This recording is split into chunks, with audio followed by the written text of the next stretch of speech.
Bien, buenos días, ¿cómo están todos? Empezamos la clase, me confirman el audio, por favor, si está llegando bien. Sí, está llegando bien, ingeniero.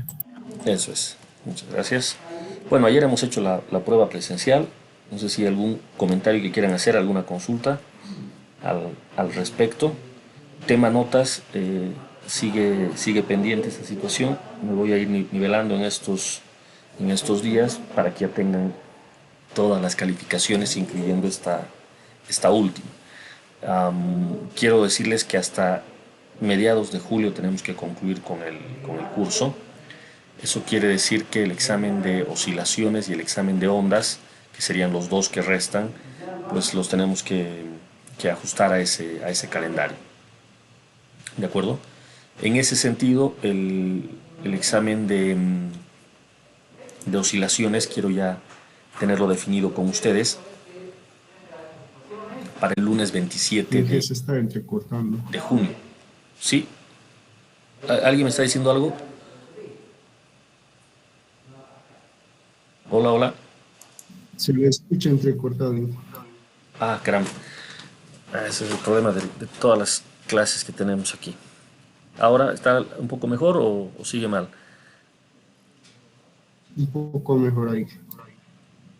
Ya, bueno, por favor me van avisando si es que se entrecorta, se pierde la señal o lo que fuere. De todas maneras estoy guardando la sesión para poderla revisar más adelante. Quiero decirles que el día 27 de junio vamos a hacer el examen presencial del tema de oscilaciones y para eso quiero compartirles la pantalla. Aquí está. Tercer examen presencial.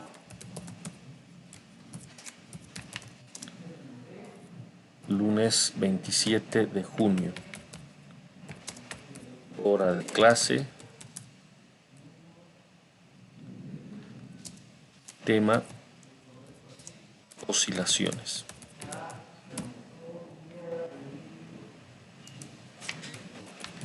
Y el último lo vamos a ajustar, el examen de ondas lo vamos a ajustar a la fecha límite que nos den, que seguramente va a estar bordeando el 15-18 de julio. ¿De acuerdo? Esa es la idea, entonces por ahora pongamos ese tope. Hasta el 27 de junio entonces tenemos que concluir con el avance. ¿Ya? Muy bien, entonces ahora retomo el avance. Sí, dime, Saúl. Inge, una preguntita. Sí, Nos quedan todavía dos exámenes parciales. sí, el de oscilaciones y el de ondas. En, en función de cómo nos vaya con el avance, vamos a ver si hacemos efectivamente los dos exámenes tal como está planificado o de una vez hacemos un solo parcial de oscilaciones y ondas, un solo examen, que tendría que ser un examen más largo, ¿ya? Pero por ahora voy a mantenerlo como estaba originalmente planificado, dos exámenes separados, ¿ok? Listo, Inge. Eso es. ¿Alguna consulta más? Listo. Vamos a nuestro avance entonces. Va a ser importante que ustedes se guíen en los apuntes que tienen desde el inicio del curso, los tienen a disposición. Entonces ahí están varios ejercicios, algunos de prácticas, algunos incluso de examen, etcétera, que pueden ustedes utilizar como complemento. Yo voy a en las clases ver algunos, no todos de los ejercicios que están, no todos los ejercicios que están acá. Ok, estamos en esta parte entonces referida al movimiento armónico simple, en el caso más eh, sencillo de todos, para una masa unida a un resorte, cuya posición función del tiempo está descrita por esta ecuación. Acá pueden ver ustedes que es la ecuación básica. Con esta empezamos nuestro análisis. Esta es la posición función del tiempo. Como ven, varía según una función trigonométrica, coseno. Seno, coseno es en esencia lo mismo, solo hay un pequeño desfase de 90 grados o pi medios. El ángulo delta que ven acá justamente se conoce como ángulo de fase o desfase. Y claro, sí. ¿Se ha entrecortado otra vez? Hola.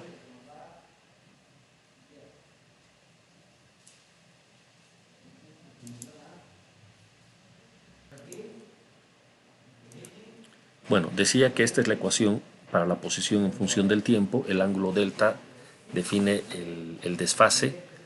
Vale decir, si yo coloco un ángulo delta de 0 y tengo una función coseno que describe la posición, puedo llegar a al mismo resultado, a la misma función, cambiando la función coseno por una seno, pero aumentándole acá en el ángulo de fase pi medios, 90 grados.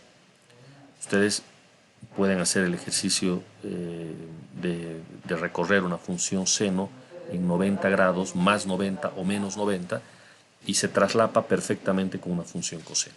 Eso es algo que lo conocen de sus cursos básicos de trigonometría. Entonces el ángulo de delta es un ángulo que permite controlar ese desfase que hay. ¿De acuerdo? Y en realidad está relacionado con las condiciones iniciales, como enseguida vamos a ver. Bueno, si esta es la solución de la ecuación diferencial la teníamos acá, fíjense, esta era la ecuación diferencial. La solución es esta. Entonces, bueno, ya tenemos la posición en función del tiempo, se deriva, se tiene la velocidad, se deriva, se tiene la aceleración. Vean que todas son funciones trigonométricas. ¿Sí? El argumento es el mismo, omega t más delta en todos los casos. La posición máxima es la amplitud, que se alcanza dos veces, uno a la derecha, otro a la izquierda, por eso más menos. La velocidad máxima también trae dos signos, porque se obtiene una yendo en un sentido y otra en el sentido opuesto. Y la aceleración máxima también. Una gráfica de estas tres variables cinemáticas las tenemos acá. Por ejemplo, para esta posición función del tiempo. X de t igual 2 centímetros multiplicado por el coseno de 3t menos 0.5. Entonces, por comparación con nuestra ecuación, ya podemos identificar qué es cada cosa. Por ejemplo, lo que multiplica el tiempo es la frecuencia angular. Lo que viene aquí suelto es el ángulo de fase, delta, etc. Pero de un modo más mecánico, lo que se puede hacer es graficar x de t, v de t, a de t, que es lo que tenemos acá. Estas son las tres gráficas. Y podemos verlas a las tres en uno solo, que es lo que les había mostrado la clase anterior. Y les había pedido que hagan el intento de graficar, ya sea a mano o con ayuda de algún programa. Espero lo hayan hecho, y si no, lo hagan a continuación, ¿no? en estos días. Es un gráfico que, independientemente de cuál sea la función x de t, la forma que va a tener va a ser idéntica, siempre coincidiendo el máximo de la velocidad. Por ejemplo, esta curva en rojo, la curva en rojo representa la velocidad, el máximo de la velocidad coincidiendo con el cero en la posición y en la aceleración, por ejemplo. ¿Por qué? Pues simplemente porque nuestro oscilador va a alcanzar la posición de equilibrio con la velocidad más alta. Parece que ha habido una interrupción otra vez en la conexión.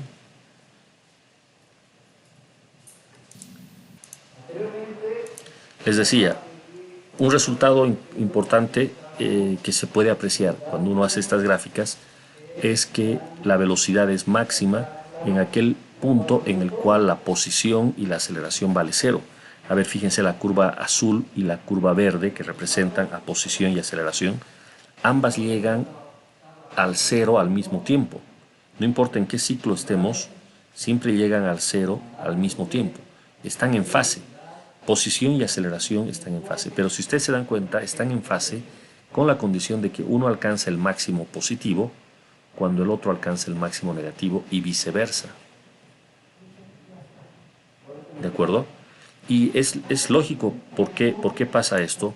Porque si ustedes se dan cuenta, la posición depende de A coseno de omega t más delta y la aceleración depende de A omega cuadrado coseno de omega t más delta. Solo que hay un signo negativo.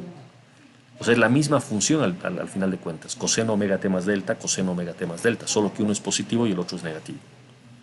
Entonces, claro, cuando uno está en su máximo positivo, el otro está en su máximo negativo. ¿Ya? Y en cuanto a la velocidad, fíjense que la velocidad tiene el mismo argumento, pero seno de omega t más delta. Entonces, claro, cuando el coseno es máximo, el seno es mínimo. Y cuando el seno es máximo, el coseno es mínimo. Y eso se aprecia en la gráfica claramente.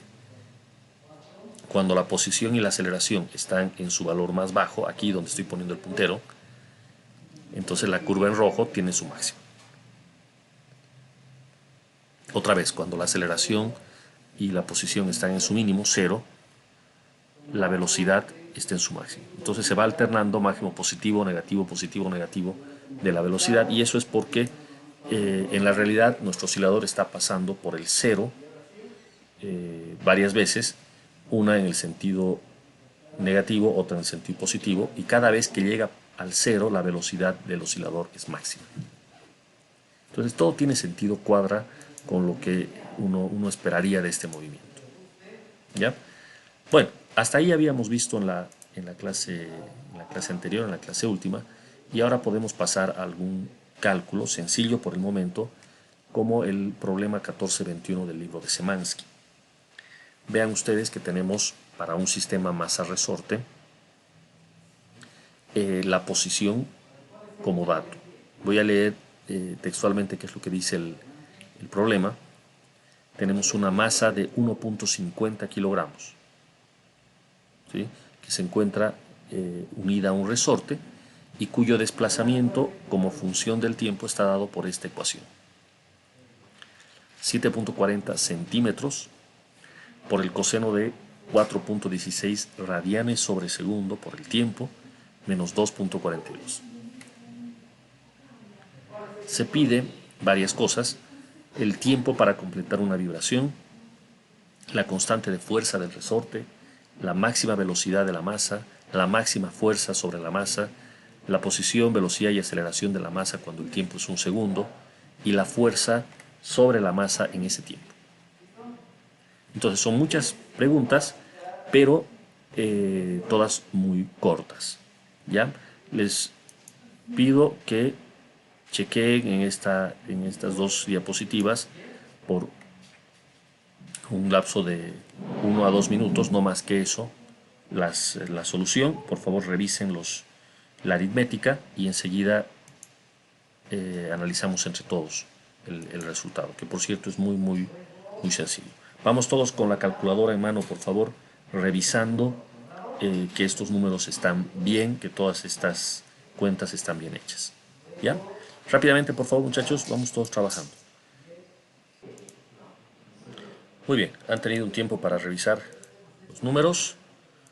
Entonces, fíjense ustedes, el ejercicio, si bien pide muchas cosas, es bastante sencillo, muy sencillo. Nos están dando el dato de la posición en función del tiempo. Ahí lo tenemos en más grande, la posición en función del tiempo. Y nos están pidiendo varias tareas. Primero, encontrar el tiempo para completar una vibración. Lo primero que uno tiene que hacer es reconocer si esta es una ecuación que coincida con la forma que tiene la solución del oscilador. No vaya a ser que esta no sea una ecuación de un oscilador y no hay nada que calcular. Porque si no es una oscilación, no hay periodo, no hay nada de lo que se quiera calcular acá. Evidentemente, si uno compara la ecuación que tenemos de dato, pues coincide perfectamente con la que tenemos de manera genérica acá. Vean que 740 centímetros representa la amplitud, sin duda. Acá tengo función coseno, acá también. Por cierto, si aquí tuviese función seno, eso no significa que no es la ecuación de un oscilador. Si esto es seno, sigue siendo la ecuación de un oscilador. Porque, reitero, la función seno y la coseno son básicamente la misma, solo con un desfase.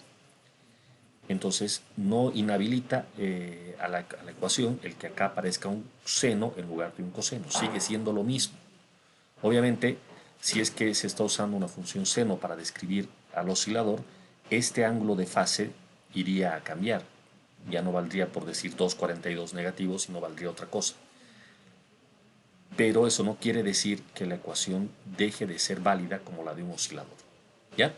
Bueno, acá adentro tenemos 4,16 por el tiempo. Evidentemente 4,16 es omega en unidades de frecuencia angular radianes sobre segundo. Y el ángulo delta es menos 2,42. Entonces todo cuadra, puedo pasar a hacer los cálculos. Empezamos con el tiempo. El tiempo no aparece, el tiempo para una vibración completa no aparece de manera directa en mis ecuaciones. Recordemos que este es el periodo y que el periodo se puede calcular. Fíjense estas ecuaciones que tenemos acá. La frecuencia angular es la raíz de K sobre M para el caso de un oscilador masa-resorte. También es igual a 2pi sobre el periodo. También es igual a 2pi por la frecuencia. Entonces alguna de estas nos tiene que servir. Obviamente la más directa aquí es despejar periodo y me queda 2pi sobre omega. 2pi dividido entre 4,16. El 4,16 lo tengo directamente, ya lo vi hace un rato. Aquí está. 4,16. Haciendo los números que ustedes ya han tenido que revisar en este tiempo, esto da 1,51 segundos. Eso quiere decir que esta masa se está moviendo con una amplitud de 7,40 centímetros. Ustedes imagínense en la realidad 7,40 centímetros y la masa oscilando alrededor del punto de equilibrio con esa amplitud. ¿Y cuánto tiempo tarda en completar un ciclo? Bueno, 1,51 segundos. ¿De acuerdo? Inciso B. La constante de fuerza del resorte. Esta también se puede llamar constante de rigidez o simplemente rigidez del resorte. K. Una forma puede ser ir hacia esta ecuación otra vez. Resulta que la frecuencia angular es la raíz de K sobre M. Aquí quiero aclarar algo importante. Frecuencia angular igual a raíz de K sobre M solo se puede aplicar si el problema es de una masa resorte, obviamente. Porque si lo que está oscilando es, por decir, un péndulo, que es lo que vamos a ver más adelante, ya no hay resorte, por lo tanto no hay K, no hay nada. La ecuación para la frecuencia angular es otra. ¿Me entienden? Entonces, esta ecuación, raíz de K sobre M, solo se puede aplicar para masas y resortes, para sistemas masa-resorte. En cambio, la ecuación 2pi sobre periodo se puede aplicar para cualquier oscilador. Es una ecuación que se cumple para cualquier oscilador. ¿Ok? Bueno, en este caso, como me están pidiendo la rigidez K, evidentemente despejo de esta expresión y me queda omega cuadrado por m. Omega sigue siendo, como hace rato, 4,16 y la masa nos han dado de dato en kilogramos 1,50.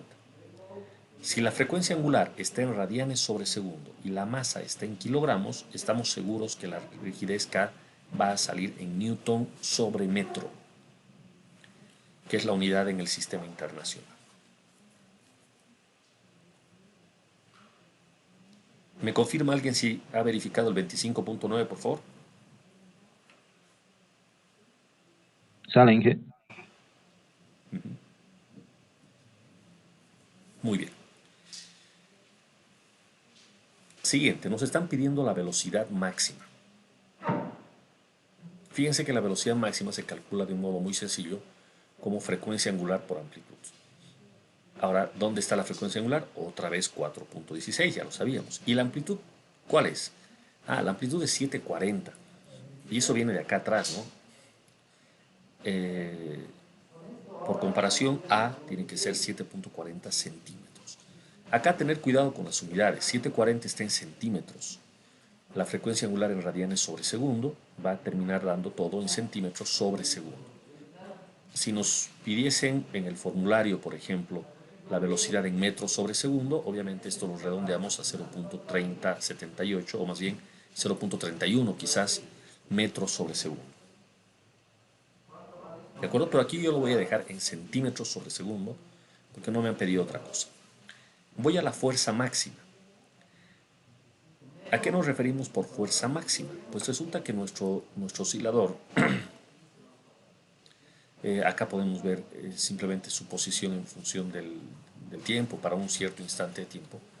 Obviamente aquí falta el resorte, nos lo tenemos que imaginar, y quien ocasiona la fuerza sobre el oscilador es el resorte. Entonces, de entre estos tres puntos, menos A, 0 y más A, ¿en dónde la aceleración es más grande? Bueno, la aceleración tiene que ser máxima en aquel sitio en donde la fuerza es máxima. Y como la fuerza depende del resorte, estos dos puntos tienen que ser menos A y más A, es decir, los dos puntos en donde el resorte queda más deformado. En menos A el resorte está comprimido, entonces va a empujar al máximo, y cuando el resorte o el oscilador esté en más A, el resorte va a estar ya también en su máxima elongación, va a estar estirado. En ambos casos, la fuerza del resorte va a ser máxima. Y si la fuerza es máxima es porque la aceleración es máxima. Entonces fíjense la ecuación. Nos han pedido fuerza máxima, eso es simplemente masa por aceleración máxima. ¿Y qué es aceleración máxima? Pues es omega cuadrado por la amplitud, como hemos visto antes.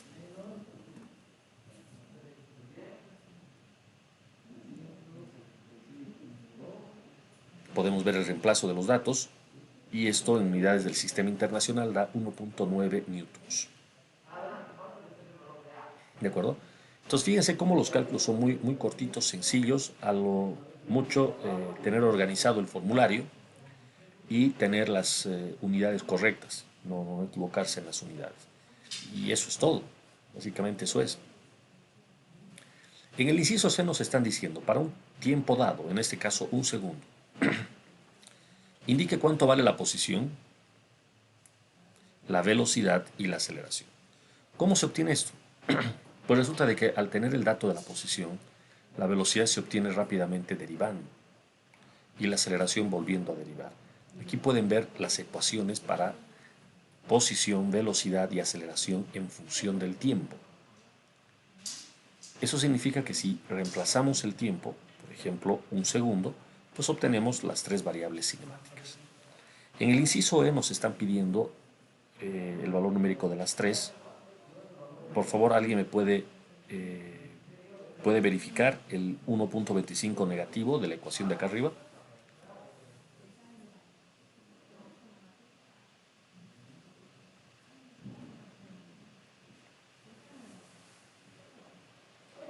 Lo único que estaríamos haciendo sería reemplazar, en vez de tiempo, un segundo. Y calcular esta posición. Es importante que hagan este cálculo para notar que el ángulo tiene que estar en radianes. Por lo tanto, por favor, quienes estén en este momento o después viendo la grabación haciendo el cálculo, tienen que poner 4.16 por 1, porque el tiempo es 1, es decir, 4.16 nomás, menos 2.42, eso va a dar 1 punto algo.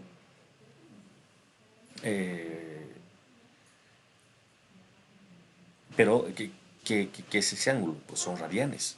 Entonces el coseno de ese ángulo hay que sacarlo en radianes, no en grados. Inge, me sale menos 1.246. Ahí está. Menos 1.246, que acá en la lámina viene redondeado a menos 1.25 centímetros. ¿Qué significa esto? El oscilador se está moviendo desde menos 740 hasta más 740 centímetros. Ese es el rango en el cual está moviéndose. Y en este caso, la posición pedida es de menos 1.25. Entonces está más o menos a un cuarto del recorrido total que va a realizar este oscilador. ¿De acuerdo? Del mismo modo les pido que revisen la velocidad y la aceleración, pero eso ya lo pueden verificar fuera de línea. ¿Sí? Vuelvo a decirlo, en radianes, no en grados, en radianes. Finalmente, el inciso F pide para el mismo tiempo la fuerza. Pero la fuerza no es nada más que la masa por la aceleración. También ustedes podrían calcular la fuerza como K por X, que en este caso, si ustedes notan, ambos tienen que dar el mismo resultado, ya sea K por X o masa por aceleración, tiene que dar lo mismo. Yo aquí estoy usando masa por aceleración, la masa es 1,50 y la aceleración ya la he calculado en el ejercicio anterior, en el E. Solo vean este detalle por un tema de unidades. En vez de 21.56 se ha reemplazado 0.2156, lo cual da 0.32 newtons. ¿De acuerdo? Bueno, esto completa el ejercicio y la verdad es de que llega a ser el primer ejercicio típico de oscilaciones. Si nosotros ya tenemos la ecuación del oscilador, la posición función del tiempo del oscilador, entonces uno puede calcular la posición, la velocidad, la aceleración para cualquier instante de tiempo. Puede calcular el periodo, la frecuencia, la rigidez, puede hallar la máxima velocidad, la máxima aceleración, etc. Todo eso se puede calcular para el instante que sea, o en el caso de los máximos, bueno, cuál es el valor máximo de cada una de las variables cinemáticas. ¿Ok? Esa es la idea, y si hay alguna duda, a ver, por favor, consulten.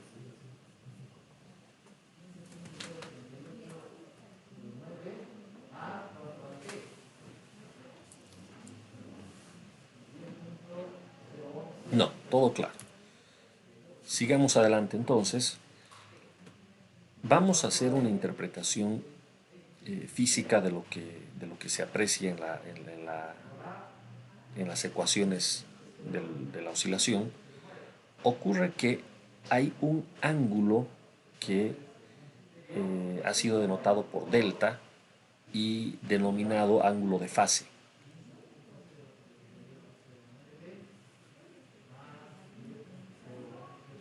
Ese ángulo delta está relacionado con las condiciones iniciales. ¿De acuerdo?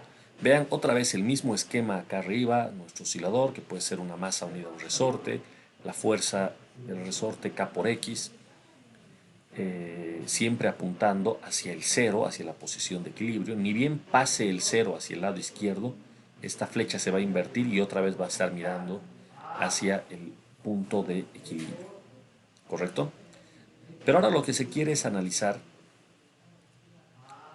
qué es este ángulo delta, por qué se lo llama ángulo de fase y por qué se dice que está relacionado con las condiciones iniciales. Las condiciones iniciales son la posición y la velocidad y también la aceleración al inicio, es decir, cuando el tiempo vale 0. Vean ustedes que de las ecuaciones genéricas, posición, velocidad, aceleración, si reemplazamos T0, ¿qué es lo que queda? La ecuación de la posición se queda como A coseno de delta. ¿Aquí está? Sería la posición cuando el tiempo es 0. Generalmente a esto nosotros denotamos por X sub 0, X inicial. Esta es la posición inicial. Lo mismo para la velocidad. En la ecuación hay que colocar tiempo 0. Nos va a quedar menos A omega seno de delta. Esta es la velocidad inicial.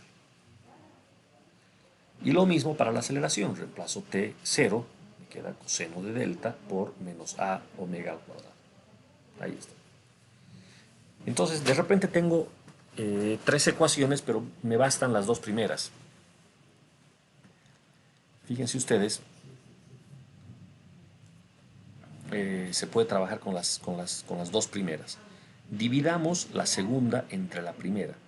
Menos A omega seno de delta, acá arriba, entre A coseno de delta, igual a la velocidad inicial sobre la posición inicial.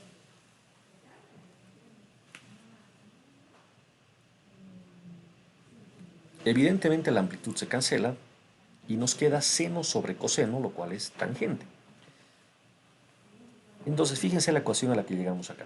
La tangente de delta es menos la velocidad inicial entre omega por la posición inicial. Esto confirma lo que se estaba diciendo minutos atrás. El ángulo de fase está relacionado con la posición y la velocidad inicial, es decir, con las condiciones iniciales. Por lo tanto, si el oscilador parte con una cierta velocidad desde una cierta posición, el ángulo de fase está definido.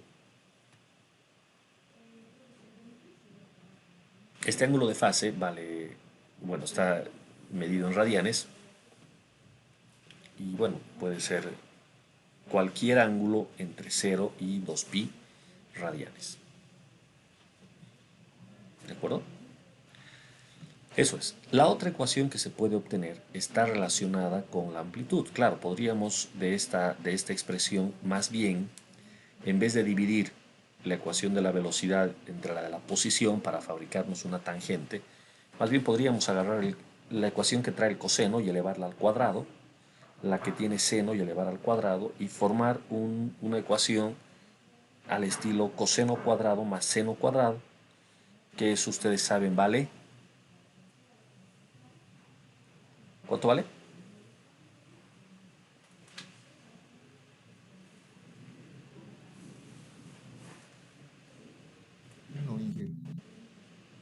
Vale 1. No. Vale 1, claro. El seno cuadrado más el coseno cuadrado, eso es 1. Entonces, en este par de ecuaciones podemos despejar coseno, despejar seno, elevar al cuadrado, sumar, y eso tiene que dar 1. Ustedes pueden hacer el ejercicio y van a llegar a este resultado para la amplitud. De nuevo, aparecen las condiciones iniciales, posición y velocidad inicial, y con esto definida la amplitud. ¿De acuerdo? Entonces, a partir de las condiciones iniciales del problema, se puede calcular el ángulo de fase y la amplitud con este par de ecuaciones que estamos viendo acá. Entonces, ustedes, si gustan, pueden anotarse este par de ecuaciones en su formulario. ¿De acuerdo? Ahí está. Bueno, nuevo ejercicio para que podamos testear lo que estamos discutiendo. Seguimos ante un oscilador tipo masa-resorte, ideal, armónico simple, por lo tanto. Tiene una masa de 0,400 kilogramos. Experimenta una oscilación armónica simple con una aceleración de menos 1,80 metros segundo al cuadrado cuando x es igual a 0,300 metros. ¿Cuál es el periodo de la oscilación? Entonces es un problema similar al anterior, con la diferencia de que nos están dando una aceleración para una cierta posición. O sea, en algún momento, mientras se está moviendo este oscilador, llega a la posición 0,300 metros. En ese instante su aceleración es de menos 1,80. Tal como lo habíamos advertido, cuando la posición es positiva, es que la aceleración apunta a la izquierda. Y cuando la posición esté del lado izquierdo, la aceleración va a apuntar hacia la derecha. ¿Sí? Bueno, entonces coincide con lo que aquí tenemos en el dato. En este caso la posición a la derecha, positiva, pero la aceleración negativa. ¿Sí? Y se pide el periodo de la oscilación. ¿Sí? Pueden ver el cálculo acá a continuación. Entonces, por favor, igual que hace rato, vamos revisando el planteo y vamos revisando los números. Y luego terminamos el análisis entre todos. ¿De acuerdo? A ver, vamos trabajando, por favor.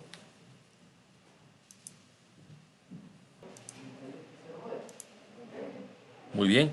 Fíjense que los cálculos son idénticos en cuanto a dificultad matemática, vamos a decir. Básicamente es un par de reemplazos que hay que hacer y nada más.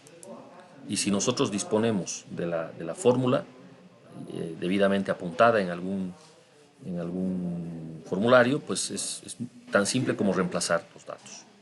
¿Sí? Reitero, lo que tenemos acá, extraído del libro de Szymanski, nos dan el dato de la masa, 0,400 kilogramos. Sí, importante el número de decimales para tomar en cuenta en la precisión del resultado. Eso ya lo he comentado antes, es muy importante el número de decimales. En física y en ingeniería en general es importante el número de decimales porque esto está relacionado con lo que se ha medido. 0.400 kilogramos no es lo mismo que 0.40 kilogramos. Tampoco es igual a 0.4 kilogramos. Si bien el valor numérico representa exactamente lo mismo, esto no es solamente un número, esto es el resultado de una medida de una magnitud física. Entonces 0.400 significa que se ha medido en kilogramos con 3 decimales de precisión. Y eso es muy importante anotar. ¿Ok? Bueno, entonces esta masa medida con esta precisión es de 0.400 kilogramos. Experimento una oscilación armónica simple con aceleración de menos 1.80 metros sobre segundo al cuadrado. Vean la precisión de apenas 2 decimales.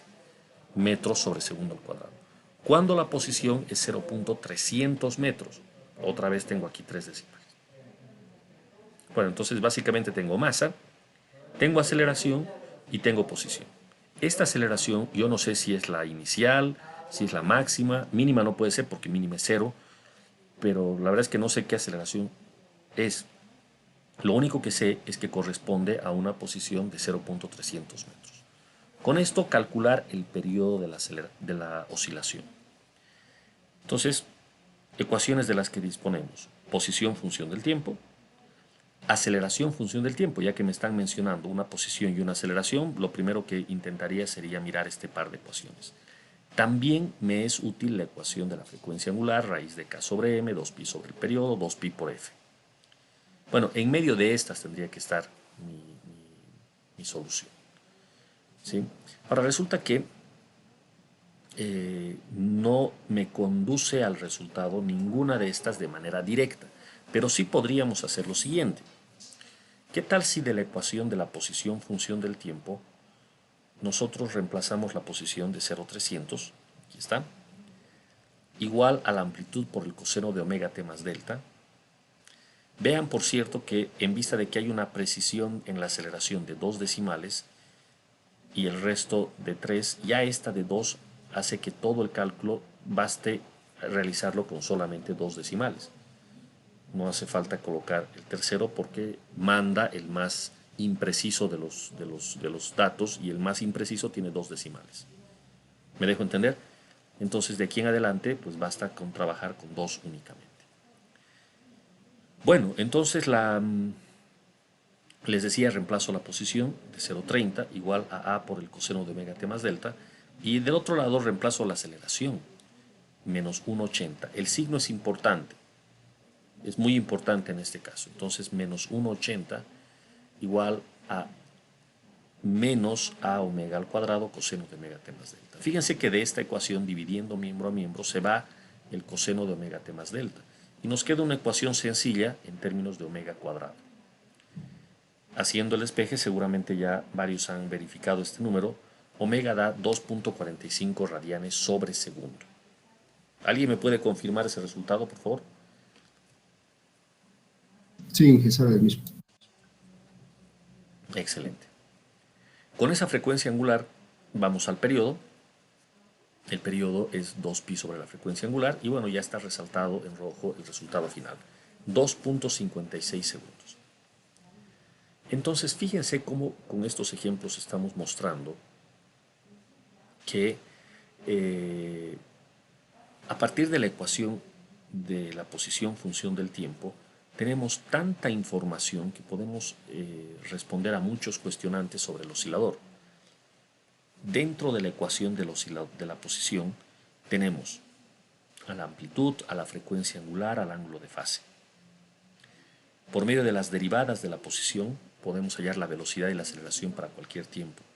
Recordando que el coseno y el seno valen 1 como máximo, tenemos la posición máxima, la velocidad máxima, la aceleración máxima. También sabemos que la frecuencia angular es la raíz de k sobre m, de ahí podemos relacionarla con el periodo de la frecuencia. O sea, son muchas ecuaciones que tenemos. Y sobre esto se pueden hacer muchos cálculos. Vean, todos ellos o son reemplazos directos en las ecuaciones o pequeños manipuleos algebraicos como el de acá para poder sacar lo que nos están pidiendo. Conclusión de toda esta primera parte.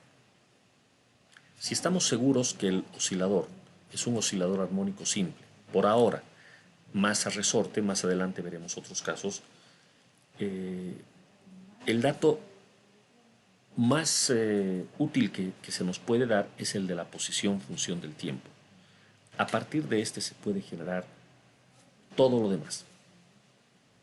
Realmente todo lo demás. Se puede saber dónde está el oscilador, con qué velocidad, con qué aceleración para cualquier tiempo, qué periodo, qué frecuencia angular, qué ángulo de fase, por lo tanto, qué condiciones iniciales tenía, etc.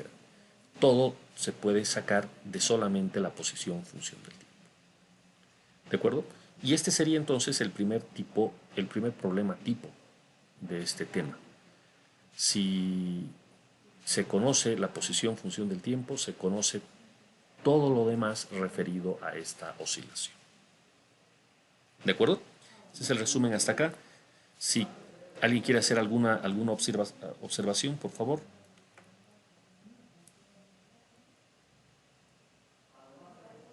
¿No?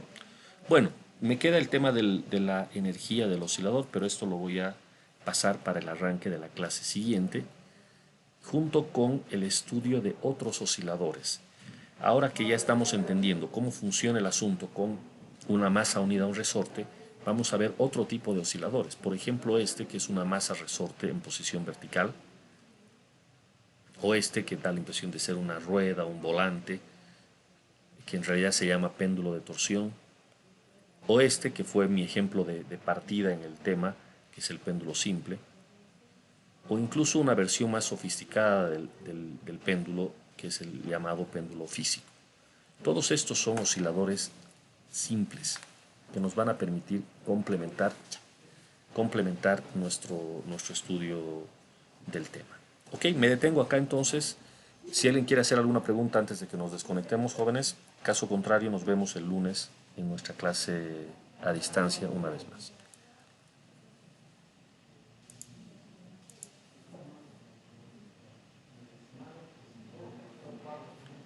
No hay preguntas. Muy bien. Aquí en el chat. ¿El tercer examen es el final o cómo dice? Ya. Ok. Aclaro para Weimar y para todos, una vez más. El examen de oscilaciones es el tercer examen presencial y figura como parte del segundo parcial. Tras ese se va a dar un último examen presencial de ondas. El promedio de oscilaciones más ondas es la nota del segundo parcial. O sea que ustedes van a dar todavía 2 exámenes para completar los parciales. Uno de oscilaciones, que ya está fijado, está en la plataforma publicado, y para el lunes 27 de junio, tema oscilaciones. Y un último examen, cuya fecha aún no está anunciada, sobre ondas, que tentativamente estaría por la semana del 10 de julio, más o menos. 10, 12 de julio, por ahí tiene que ser. Tras eso, únicamente restaría el examen final para todos aquellos estudiantes que no hayan alcanzado el mínimo entre los parciales, pueden ir al final. ¿Sí? Siempre y cuando hayan cumplido con la entrega de todas las tareas a lo largo del curso. Esto, por favor, tiene que estar claro. No acepto que un estudiante aparezca directamente el día del examen final y me diga, con el examen final quiero aprobar. No hay eso. No hay eso. Tiene que haber entregado los trabajos, tiene que haber hecho el curso realmente. ¿De acuerdo? Entonces, la lista de exámenes Weimar y para todo el curso sería esa. Tercer examen, oscilaciones. Cuarto examen, ondas. Con eso sacamos promedios y ya va a haber un número importante de estudiantes que ya habrán vencido la materia. Y a quienes todavía les falta, van al examen final. Todo hasta antes del 18 de julio. ¿De acuerdo? Eso es. Bien, si está claro, si hay otra pregunta, eso, ahí está, ve, María dice que está bien. ¿Alguna otra consulta sobre el tema, jóvenes?